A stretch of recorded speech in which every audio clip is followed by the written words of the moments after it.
สวัสดีครับพระเจ้าสื่อทัศนิยามมื้อนี้จะมาแนะนำวิธีการแก้บทประกาศวีซ่าแสงเลขาภาคเว้นเพียงเนาะเป็นคำถามข้อที่16และอยู่ในนี้ข้อที่16กับข้อ6นี่คล้ายคือกันเนาะเฮาเก็บข้อที่16แล้วก็แล้วข้อ6เลยอยู่นี่ครับพระเจ้าขออ่านคำถามแล้วก็ชี้แจงไปรูปพร้อมเลยรูปตัวนี้แม่นเฮาแต้มตามกฎการของบทเลขข้อที่16นี่เนาะอยู่ในนี้เพิ่นบอกว่าแว่นเพียง2อัน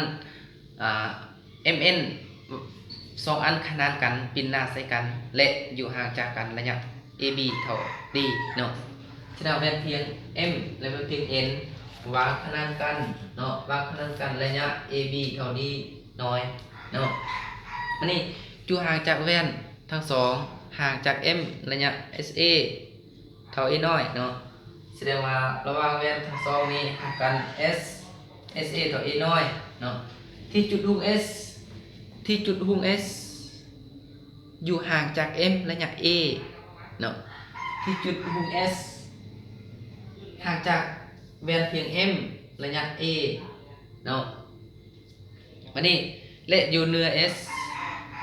เนาะนี่เลขอยู่เหนือ S เพราะว่าเลขอยู่เหนือ S ระยะ H มีเม็ด O อยู่นี่อยู่เหนือ S อันนี้เม็ด S เนาะจุดคือจุดหุ้มเนาะอยู่เหนือมันอยู่ไตได้เนาะอยู่เนื้อนี่มีเม็ดโออะไรเนี่ยฮัดนี่เนาะมานี่เพิ่นถามเฮาบัดนี้เนาะเพิ่นถามเฮาให้เฮาแต้มเนาะบัดนี้ก็ให้เฮาตอบจงแต้มเส้นทางเดินของรัศมีที่ออกจาก S เนาะสะท้อนอยู่เม็ด I ของแวน N และไปผ่านเม็ด O เนาะวันนี้เรามาเบิ่งเส้นหนีเนาะอันนี้แมนจุดหุ้ม S แล้วจะเกิดมีรัศมีแสงฮอดเนาะไปกระทบใจเม็ด I ของหน้าเป็นเพียง N แล้วจะไปผ่านจะเกิดมีรัศมีแสงสะท้อนแล้วไปผ่านเม็ด O แล้วไปกระทบใส่หน้าเป็นเพียงของแวน N ด้วยมุมฮอดทางมุมสะท้อนเนาะมานี่ตัวที่2จงแต้มเส้นทางเดินของรัศมีแสงที่ออกจาก S และสะท้อนอยู่เม็ดH ของแวน N และสะท้อนอยู่เม็ด K ของแวน N ของแวน M แล้วไปผ่านเม็ด O เนาะเฮามาเบิ่งอยู่นี่เนาะเฮามาเบิ่งเส้นนี้บัดนี้เฮามาเบิ่งเส้นนี้บัดนี้อันนี้คือจุดหุ้ม S เนาะจุดหุ้ม S แล้วจะเกิดมีรัศมีแสงฮอดเนาะไปกระทบใส่หน้าไปกระทบใส่เม็ดฮัดของหน้าเป็นเพียง N แล้วก็มีรัศมีแสงสะท้อนเนาะก็มีเส้นรัศมีแสงสะท้อนไปกระทบใส่เม็ด K ของหน้าเป็นเพียงแวน N ของหน้าเป็นเพียงของแวน N เป็น M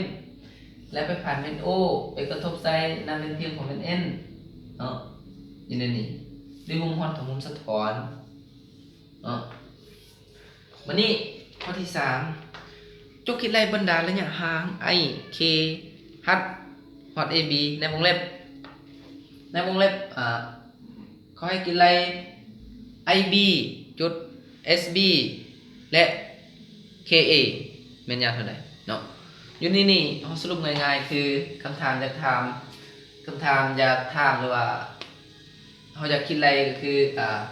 ตัวที่1แม่นระยะห่างระหว่างเม็ด I ฮอดเม็ด B นี่แม่นยาวเท่าไหร่เนาะตัวที่2แม่นจากเม็ด H ฮอดเม็ด B นี่แม่นยาวเท่าไหร่เนาะตัวที่3แม่นจากเม็ด K หาเม็ด A นี่แม่นยาวเท่าไหร่แม่นระยะห่างของมันเนาะบ้านนี่การสอบหาระยะห่างของดังกล่าวอันเราต้องเบิ่งรูปสามแจเนาะตัวที่1เนาะกรณีที่1สอบหาระยะห่างจากเม็ด I ของเม็ด B เนาะจากเม็ด I ของเม็ด B นี่เฮามาเบิ่งรูปสามแจคือรูปสามแจ IBS ขีดเนาะ IBS ขีดและรูปสามแจ SOS ขีดเนาะ SOS ขีดเนาะ BS นี่ BIS ขีดนี่แม่นรูปสามแจน้อยเนาะแล้วก็ SO S ขีดนี่มันสัญญาใหญ่เนาะแล้ววันนี้เฮามาใส่ละเกนตะแลดเนาะเฮามาใส่ละเกนตะแลดอัตราส่วนเนาะวันนี้เฮามาเบิ่งอีกใส่ละเกนตะแลดเฮาจะได้อัตราส่วนทุกน้อยก็คือ BI หารใน BS ขีดเท่ากับอัตราส่วนทุกใหญ่คือ SO หารใน SS ขีดเนาะวันนี้สิ่งที่เราจะได้คือระยะห่างระหว่างเม็ด I หาเม็ด B นี่แม่นยาวเท่าไหร่เนาะเอามาถอดเอาเลย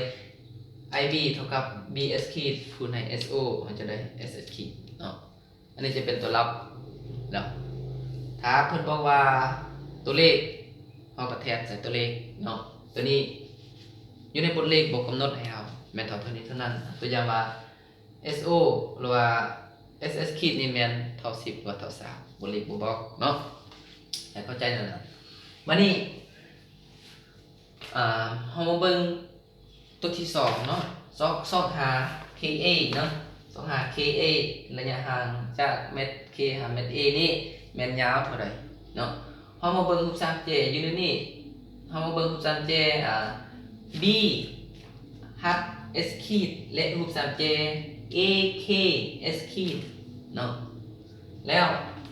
พอมาอีกใส่ระเก็บตะแลดเนาะแล้วจะได้อัตราส่วนของมันคืออัตราส่วนรูปน้อยอัตราส่วนรูปสาม J น้อยจะเท่ากับอัตราส่วนรูปสาม J ใหญ่เอาเป็นจะได้อัตราส่วนรูปสาม J น้อยก็คือ BS เนาะ BS หารใน BS ขีดเท่ากับ KA หารใน KS ขีดสิ่งที่เราจะได้คือระยะห่างจากเม็ด K หาเม็ด A นี่แม่นยาวเท่าใดเรามาถอนเอาเลย KA เท่ากับ BS ขีดคูณใน BH คูณใน AS ขีดหารใน BS ขีดเนาะอันนี้แม่นกรณีที่2บัดนี้กรณีสุดท้ายเนาะกรณีสุดท้ายอยู่ในนี้เราจะสอบหาระยะห่างระหว่าง H เนาะHB เนาะ HB นี่มันยาวเท่าไหร่เฮามาเบิ่งรูปสาม J ตัวเก่าที่เฮาสอบหาระยะห่างจากเม็ด K หาเม็ด A นี่คือเก่าเนาะเฮามาเบิ่งรูปสาม J ตัวที่1คือรูปสาม J BS BH S ขีดแล้วก็รูปสาม J KA KA KAS ขีดเนาะแล้วก็อีกเส้นละเกนตะแลดจะได้อัตราส่วนของ 3J เนาะแล้วเรามาถอนเอาระยะห่างจากเม็ด I หา B นี่เนาะ IB หัด B นี่จากเม็ดหัดหา B นี่เราก็ได้ว่า B หัดขีดหารให้ KA ส่วนใน AA ขีดเนาะเอาไปจะได้อันนี้แมนเฮาแก้ตามปรากฏการณ์ของบทเลขตามข้อที่16เนาะ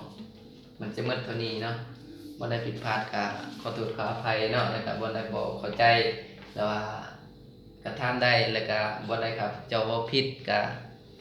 ตำหนิส่งข่าวได้เนาะบ่เป็นหยัง